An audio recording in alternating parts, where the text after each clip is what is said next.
Okay, Um, Peter, you got to introduce yourself again and let Sure, everybody I'll know do who this you time. are This and what time you. I'll do jazz hands to make it more like a multimedia experience. I'm Peter. I'm from the Workflow Academy. We we started as CRM consultants and developers, and now we've kind of pivoted into we've created a CRM boot camp. So the idea is you want to become a software developer, you want to get into tech.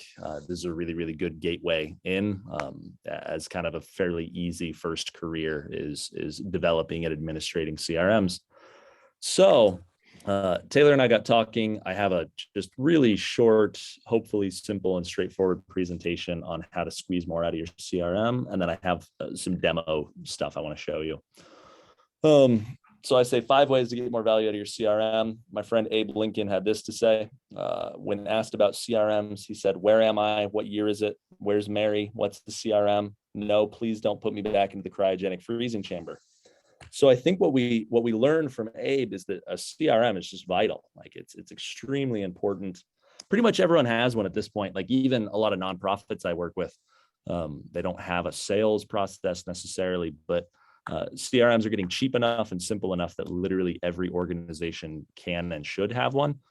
So what I'm going to be focusing on is more like the nimble CRM for I'd say small to medium enterprise, but a lot of it's applicable for enterprises as well. Number one, first thoughts, most CRMs are far too complicated. So when I say gut it, I'm going to just show you right now what that looks like.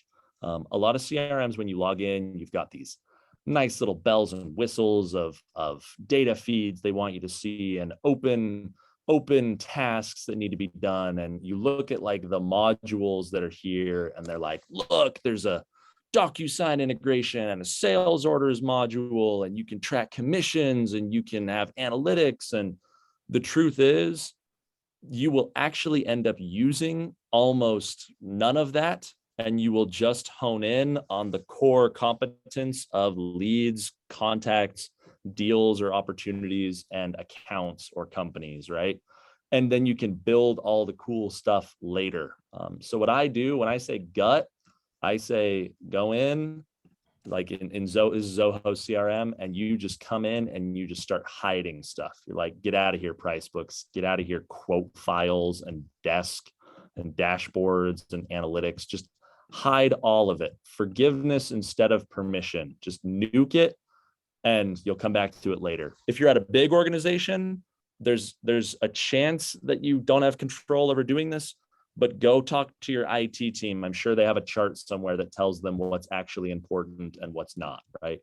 Less is more.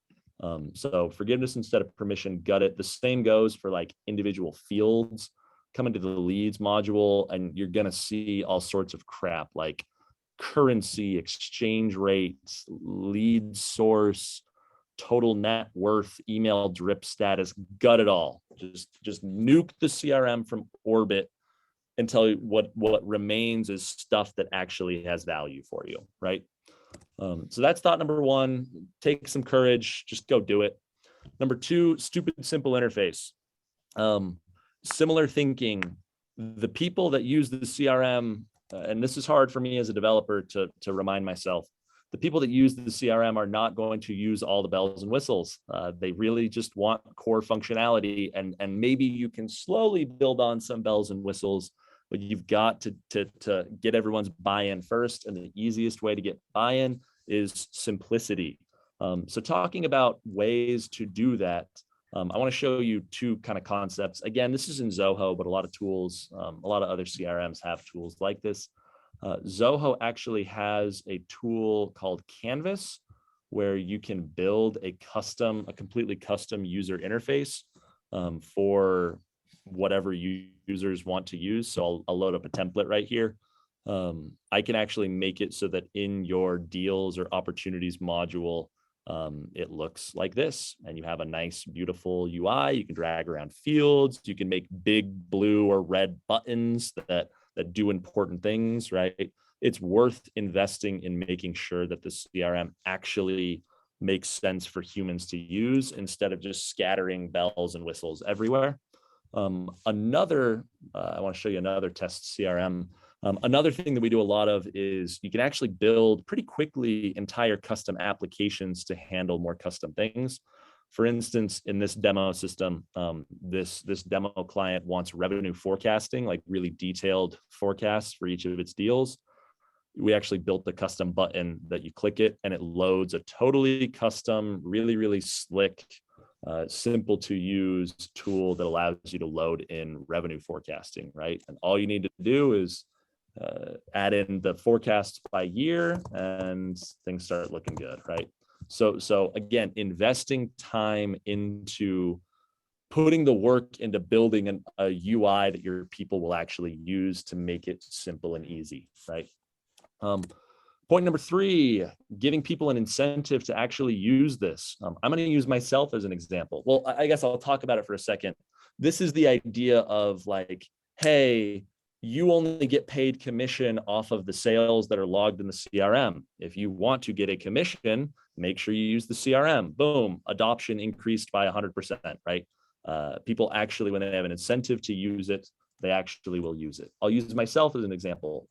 I develop CRMs for other people, but we also have our own CRM. And in my own CRM, I have, oh, where did it go? There we are. In my own CRM, I have a business development dashboard. It tells me how much have I closed, what sales activity have we seen, how many quotes have we sent, how many prospects have we created. This actually directly pipes into a mobile application of Zoho Analytics on my wife's phone. My wife checks this every day. My wife asks me, Peter, why did the bars not get bigger today? Like, what are you doing? What are you doing clowning around with your dumb little business? Like, get working, right? And so having an incentive, and obviously I'm the owner, but my business development team also, I look at it and ask them what's going on, right? All of this data is pulled from the CRM. They know that if they aren't using the CRM to log info, it's going to look to me like they're not doing anything, right? And there's some toxicity in the idea of like forcing people to use a useless system. Like, so this point's somewhat up for debate, but this is an excellent way to incentivize usage, I guess is what I'd say. And then point number 4, this is something I've started doing a ton more, and I want to show you an example. A lot of people focus on using their CRM just for for new opportunities. You have a leads module, it's linked to a web form on your site. The lead comes in, you work the lead, you work the deal, you close the deal, and you're like, awesome. A lot of people forget customer success or old contact success. The idea that a CRM could be your Rolodex and should be your Rolodex. I forget who I told this. Maybe I told Taylor and Spencer this story. I read a story about a local journalist. So it's a guy whose dad was a local journalist. I mean, he's telling the story that every night his dad would come home, and for about an hour, he'd come home from work a little early, they'd eat dinner, and then after dinner, he'd just sit on his chair with his Rolodex and would just call people for an hour, right? Call through his contacts, keep the relationships going. And how, as a reporter, that's his lifeblood, right? It's the same is true for business development, for sales. Like, keeping and maintaining those relationships is the lifeblood of a good business development rep, right? So your CRM should enable that activity. So I'll show you an example again of how we use our CRM. Right here, I have the contact record for Taylor Bench at Summit Venture Studios. And what we've actually done, again, not a perfect UI, still need to work on it, but we've made the UI really, really, really nice, where I've actually loaded in on each contact a follow-up date. So Taylor, what this is going to do is this is going to remind me it will remind me 7 days before June 30th, hey, Peter, do you remember that Taylor Bench still exists? And I have a few options. Either I can say, oh, hey, actually, Taylor and I talked last week. I don't need to follow up with him. Okay, I'm going to set future follow-up to be, remind me around the end of the year to remember that Taylor Bench exists. Or I can say, actually, Taylor Bench sent me a profanity-laden letter and tells me he hates me, so he's no longer interested, right? Mark him as not interested. or whatever, he's not qualified anymore, or that we lost contact and it's not really worth following up with him again, right? So this stupid, simple UI, I take 20 minutes every day and I go check my CRM, and 7 or 8 people have bubbled to the surface, right? Of hey, I forgot that Taylor existed. I should reach out to him. And I send him a personal email. I also have nice little templates sometimes that I'll load in a template, right? To say, to help make my job easier. And then I will have considered my job done. And I will say, okay, I followed up with Taylor, remind me again in the end of November to do so again, right? This, Taylor, this is what I'm kind of trying to sell you and Spencer on, is this concept of like, you put in all this time to meet people, your CRM should help you track that, right? It should aid and abet in building a habit for you of you going through your Rolodex, and track your progress in doing so. If we remember this dashboard, this is actually what this tracks, is how many of those interactions I have had this month. And the answer is 53. So go team, my wife's happy with me. Then point number 5, I never actually had a 5th thing. I just wanted Taylor to invite me, and I worried that 4 things wasn't enough things, so I lied to him. So that is the end of my presentation. Good work, team. What do we got? Q&A. Can I be of use to anyone? A lot of this is simple. I don't know. I don't know if there's anything groundbreaking in what I showed you. Hey, Peter. Yes. Can you talk a little bit about some of the interactions that some of the other apps have with the CRM system? Yeah, what Spencer's talking about is dark magic, that I wanted to make sure we went through the basics. A good CRM will also hook in data and bring in information from all over.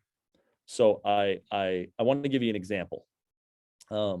We have a client, a very, very, very smart client, that actually pulls in, that they have over 100,000 customers and previous customers, right?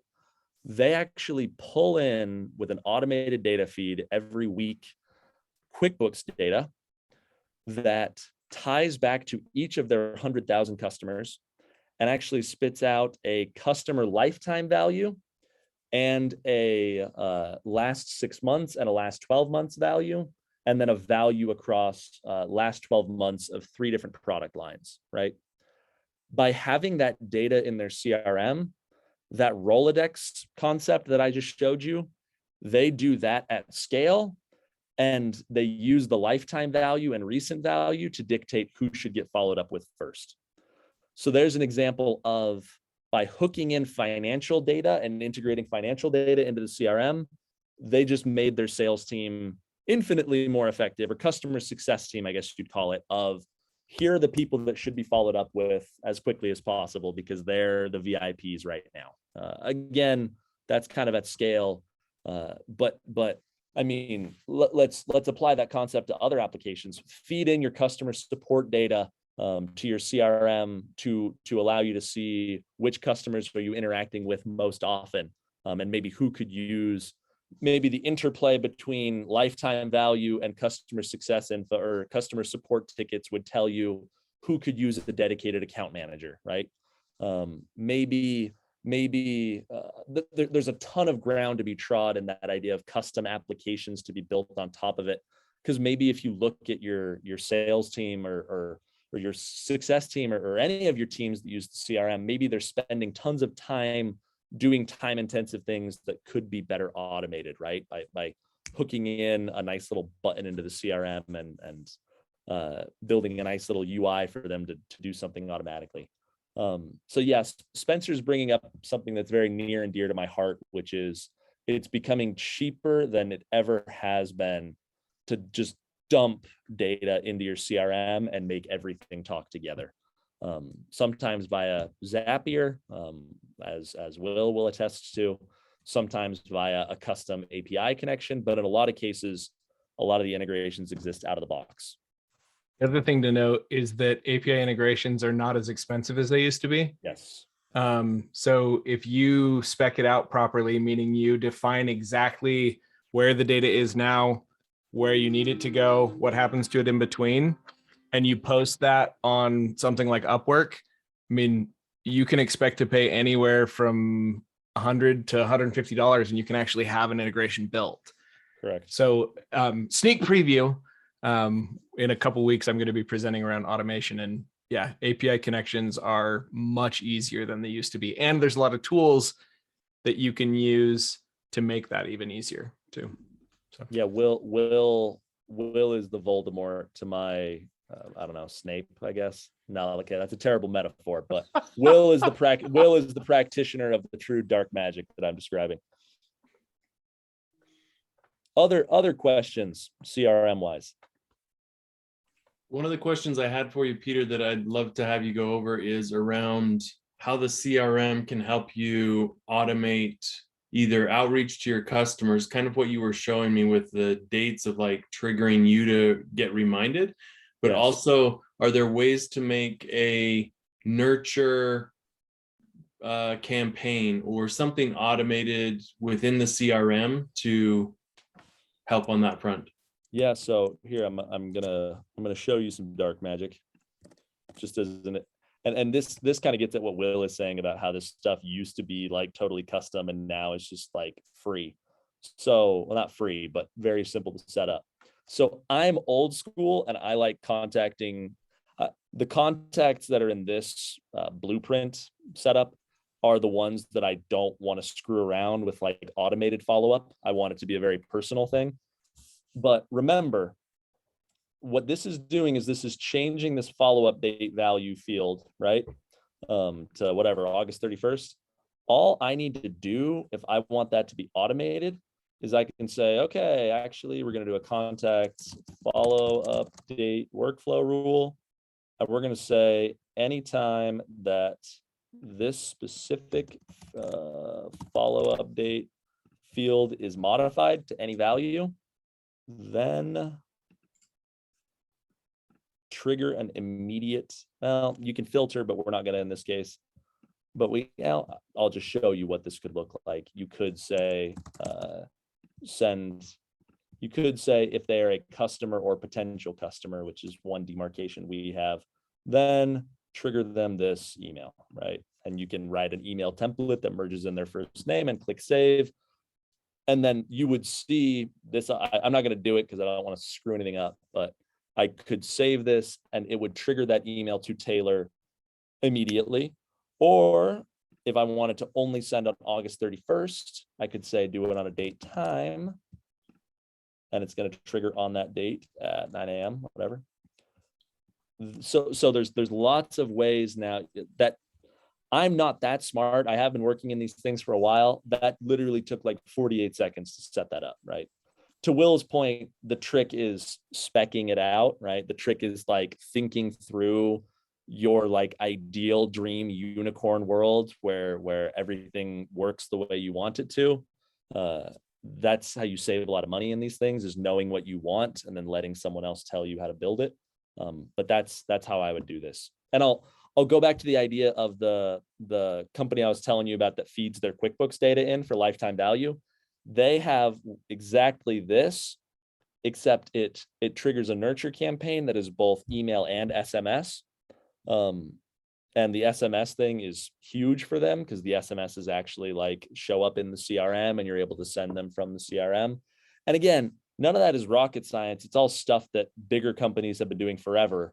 It's the fact that you can do it with a Zoho subscription that's like $35 a month per user, right? Like the cost of these really complex, incredible workflows have just come down like crazy. That's why we educate, right?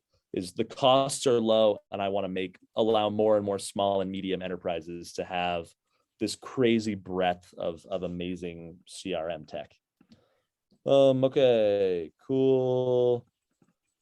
Casey asked what the price point is. Yeah, again, Casey, price point wise, as long as you're willing to get your hands dirty and do it yourself, which is we have free courses that teach you how to do a lot of this stuff.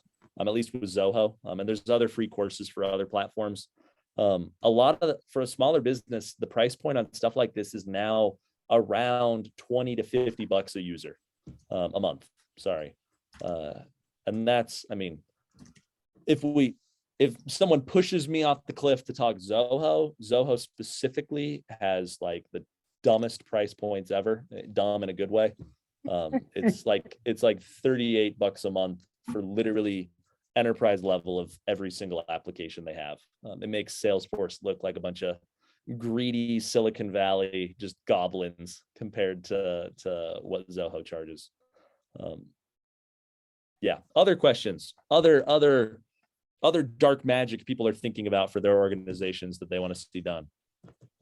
We actually had a conversation with Peter last week. We've been using Zoho for about a year, and just like Peter said, just the powerful. I mean, it's replacing QuickBooks for us. It has a sign feature. It has a projects feature. It has CRM. It has, like, what doesn't this program have? And if you ask it, they develop it. Like, it's crazy how powerful it is. On the flip side, the weakness is it's designed so quickly that sometimes you just have to figure your way through it. And that's where someone like Peter's organization, where they know the ins and outs and how to figure it out, is you can weasel your way through it just fine, but like they're the Zoho masters.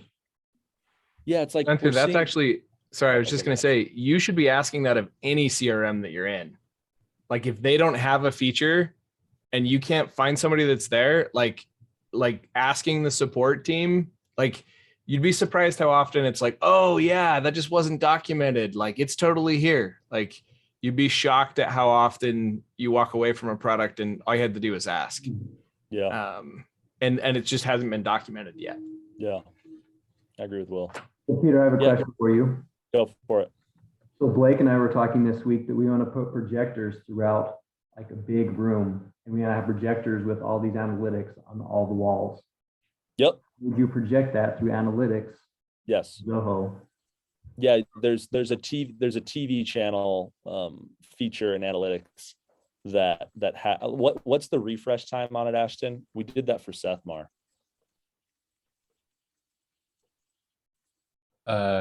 Every 3 hours is the. Well, that's the okay. Yeah, that's the you can get around that time, but yeah, to your point, Spencer, we have customers. It's kind of like, think of like the sales fishbowl, right, where they want like TVs for the sales team up on the wall saying like who just closed a big deal.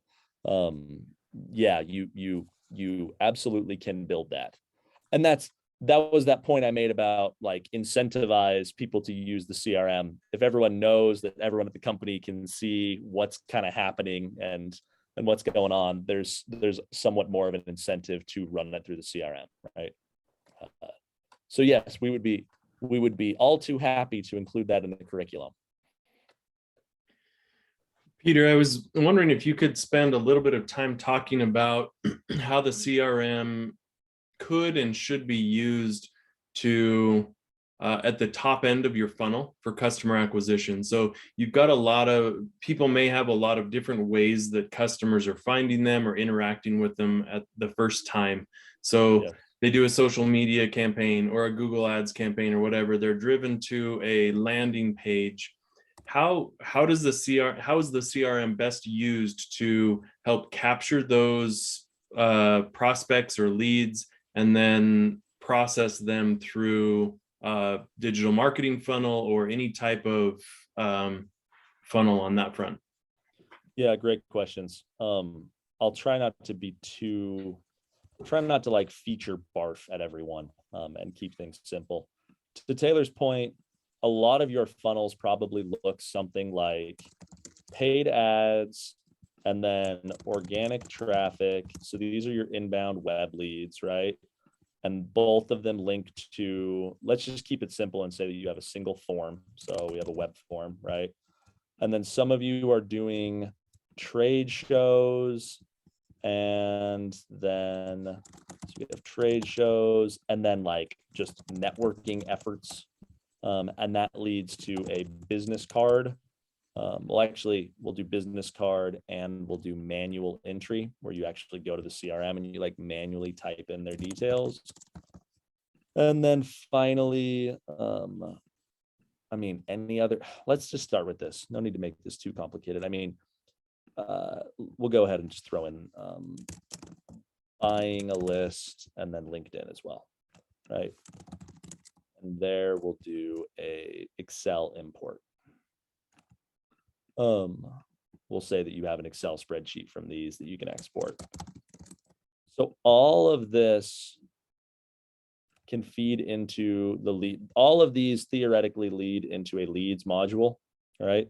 Leads be the definition of a lead being someone you haven't talked with before. That's the easiest way of defining it. You think that there might be work to be done with them, but you haven't talked with them before, right? The concept, so let's talk through this.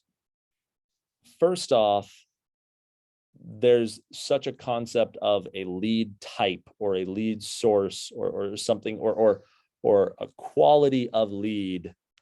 And if you remember me showing you in this workflow rule, that is generally captured in a field like this, and then you have different workflows based off that, right? For instance, we would have a different workflow here when creating a new contact that is a customer, potential customer, as we would if we had a contact that is a potential student, right? So we'll send them a different email, right? So branching trees and like a taxonomy to define who your different potential leads are and how do we want to, like your customer journey, right? Of how do we approach each different person when they come from each different source is the first step that you need to take. And then you usually, again, you think that through to say, okay, that's now our lead type, and we'll have cold leads, and cold leads will just be added to a automated email that comes from a salesperson saying, hey, we thought you might be interested in this product. And then trade show leads should be added to, maybe they should be sent an email that references the specific trade show that they came from, right? And then business cards, maybe you trigger an email that mentions their specific company because you loaded it in from the business card scanner app, which Zoho has, and there's a lot of them out there. But this is how we usually look at your funnel. And we can, the nice part about this is, again, to this concept of lead type, you can build a different nurture sequence or process for every single type of your lead, making it slightly different or all the way different. Does that vaguely answer? Again, sorry, I kind of went into like professor mode. Does that vaguely answer your question, Taylor? Definitely. Yeah. I think, are there then, is it best to have some sort of integration between all of those top rows, like whatever programs they are, whatever it is, like to just be able to say, okay, I'm hooking up my Google ad to this web form, and the web form, like at what level should it be your CRM on all of these boxes versus Will's integration of Zapier? Great question. What Taylor's getting at, and I think Will agree with the following. Again, the hardest part of these systems is no longer developing them, because you saw that in a lot of cases, you're just pointing and clicking. So it's not developing it. It is having someone who can see the whole picture from the beginning, and we call it architecting, building the blueprint of what the system should be capable of doing, and exactly which CRM feature or which integration or which Zap will be necessary to actually like put that together. Yeah, defining it is more than half the work. Because if you can define it, like it's like 80% of the work in a lot of cases. Yeah. So pro tip, LinkedIn actually has an integration with Zapier. So you can go directly to, like if you do LinkedIn leads, you can go directly into Zoho. And trade shows, if you've tried Google Lens before, you can scan your business cards into Google Contacts, and then Google Contacts will automatically enter them in. So you literally don't have to type anybody's name anymore, unless they have a stupid business card that can't be scanned. Yes. Like, and I'm not talking about like, it's not a QR code that you're scanning. you can scan, if they have a normal business card with a readable name and email address, you pull it, everybody's got it. If you have Google on your phone, and if you don't, you can install it on an Apple. You can just put the Google app on there and use Google Lens, and you just snap a picture and it comes up and says, do you want to import that as a contact? And you say, yes, I do. Put a tag on it and it'll flow right into your CRM. Yeah, that's so again, Will's just spitting that truth. And it's nice to talk to someone at the beginning of your process, just to have that knows what they're doing, just to be able to say, oh, you do a lot of trade shows. Okay, we're going to need a business card scanner. We'll probably use Google Lens. This is how we're going to have, like, this is the process for people tagging them. Let's tell each of your reps to tag, like, think of it. I built the following for someone. I'm just going to go down this trade show thing just for everyone to think about the architecture of like a very specific use case. So we had one guy who did exactly what Will's describing. He used Google Lens. He'd get business cards, and he had multiple reps at the trade show getting business cards, and he would actually scan it. So you scan the business card, and then when he would click what Will's talking about, the tag, so you add a tag, which is the name of the event. What would actually happen is in the CRM, it would create, CRM creates a campaign record, which is like the event. It creates the event as a campaign, so you can track where each lead came from. And then it also would create a lead, right? So creates lead, and then it associates these two together. So you're able to track which leads came from which campaign. And then ultimately it would trigger an SMS, triggers SMS and email that actually name drop the event that they were at. That's like, hey, I just met you. Like, I just met you an hour ago at whatever, like, hey, such and such. I would even ask them, so when are you going to be back home in front of your computer? And they'd be like, oh, I'll be back home at on Thursday. I was like Thursday? Okay. Yes. And then I'd put the date that they said, and it would drop in and say, you said you'd be home on Thursday. Exactly. Here's that email. Yes. Yeah. Will's thinking about things in true, like, dark magic status where to my point of point number one, a lot of people try to build that from day one and then they don't end up using it. But like, you start at the bottom and then you start using it. And then to Will's point, you're like, oh man, this is awesome. How else can we, like, what other cool features can we add into this? But this is the idea of architecture where you come to an expert and you say, this is dreamland for me. Can you help me, like, ride the rainbow to dreamland? And they're like, that's a really weird metaphor, but of course we can. Let's do it. And they can help build out, like, Taylor's seen me build infinite flow charts at this point for breaking down his business, right? Mm-hmm. So yeah, we started talking about CRMs and now we're talking everything. I've gone over now. Hey, Patrick, I have a quick question. If you can take it. I'm available. Everyone leave if you're bored. Also, I see Sean. Hi, Sean. I haven't seen you in forever. It's okay. I didn't know Sean was coming. Okay, go ahead, Chad. Yeah, so I love this. Thank you so much for your presentation. And just thinking about where the sort of boundary is between what you might consider like marketing automation platform versus CRM in Zoho, because we're talking like a lot of this lead capture and stuff, it is overlap territory, right? For both of these sets of tools might cover that. And I'm not familiar with how Zoho treats those two kind of categories of work. Yes. Okay. What Chad is describing is something where I am not an ardent Zoho CRM fan of a lot of their more complicated marketing automation tools. So I'm going to give you an example. What we just showed you in terms of workflow, where you're triggering an SMS and an email, and then maybe 2 weeks later, if they haven't replied, you trigger another email. That's great. And most CRMs, Salesforce, Zoho, HubSpot is excellent at the following. They can do all of that really, really well. What Chad, I think, is describing is when effectively when we get someone with a list that's bigger than, I'd say, 50,000 people, or sometimes smaller, but sometimes even bigger than that, it starts becoming much, much more important to look at like 50 different journeys with lots of different variables and different like bouncing between journeys, and if they open an email versus click on an email versus come to your website, and tracking whether they came to your website and tying it back to their IP and whether they chatted in, and lead scoring and like higher scale marketing automation. What I recommend is, first, please talk to an architect before you roll, because I've seen really, really bad implementations of systems like that.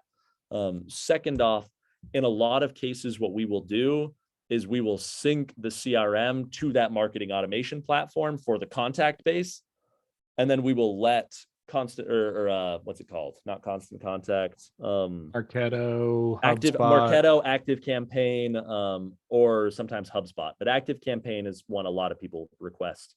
And we will sync from CRM and say, here you go, Active Campaign, do what you do best, which is like at Automation. scale, everyone visiting your site, with the idea that the CRM is more there for the actual close of the sale, as well as in a lot of cases, the follow-on work post-sale, right? Like being able to push from the CRM to create an invoice in QuickBooks, or to create an invoice in NetSuite, or whatever you want to do, right? The CRM a lot of times is good as that operational hub, where I see people who try to do that in Active Campaign, and it just kind of gets to be a mess. You want something a little more robust, right? You have to ask yourself what the system was built for to begin with. Yes. Like, what did this start out as? And they won't tell you that. Like on their homepage, it doesn't say we started out as a CRM, or we started out as a, they expanded to that. And so most of the time I find what they started out at is what they're still really good at. So HubSpot, they were not a CRM at the beginning. They didn't even have that capability. So someone asked, like, should I be using HubSpot or should I be using Zoho? They're actually a wrench and a hammer. They won't call it a wrench and a hammer because they're trying to be the wrench. They're trying to figure that out. So that's kind of what you have to. And Zoho, what were they in the beginning? They were a CRM. Yes. Right. So like you knowing where the system originated actually will help you a lot with what you're supposed to be doing. And the other thing is, are you B2C or are you B2B? Will's reading my mind. So Peter, I think you and I need to chat more. But yeah, no, like you didn't know this was a joint discussion, did you? But yeah, no, B2C or B2B is going to change a lot about what you choose for the system, for what's there. Like as an example, I just brought it up with Chad. If you have more than 50,000 people on your list, like we had a company that sold courses online, and they had a list of like 200,000 people, and it was WooCommerce selling courses. Their average deal size is like $100 ish. I told them, do not worry about Zoho CRM, stick with HubSpot. Email automation, marketing automation, and like e-commerce B2C was their lifeblood. And Zoho's just a better fit for B2B. It is. Yeah. And Zoho built its own marketing automation platform, and I think it kind of sucks in B2C cases. And so I don't recommend it, right? So I agree with Will. HubSpot, Ben, it's worth you spending, I've done multiple HubSpot integrations or migrations, I should say. It's worth spending 45 minutes talking to me about it, because there's just costs and benefits to every system. But again, another good one consult the architect first. Another good one for that is Klaviyo. So if you're using Klaviyo, if you're in e-commerce, don't use Zoho or HubSpot, use Klaviyo. Yep. Peter and I Klaviyo, whatever they call it. I implemented that, and it is excellent. It's really good, Peter, that you don't have an opinion on any of these things. So really appreciate your level setting on all these tools. Awesome. Yeah, I do wear Zoho pajamas to bed at night. I cannot betray my guys at Zoho. I love it. Yeah. Okay, I'll put my email. Just a quick point. I'm not here. I don't do as much consulting and development anymore. We're like all education. This CRM stuff, is taking over. Like it's become so cheap to build this stuff that our country and our state needs like an army of qualified architects, and there's not nearly enough. So that's why we exist. So if you want to talk to me, I'm like the least pressure salesperson on the planet. Cool. Thanks so Hit me much, up. Peter. This is Thanks awesome. everyone. Great talking, and we'll Yeah. see you around.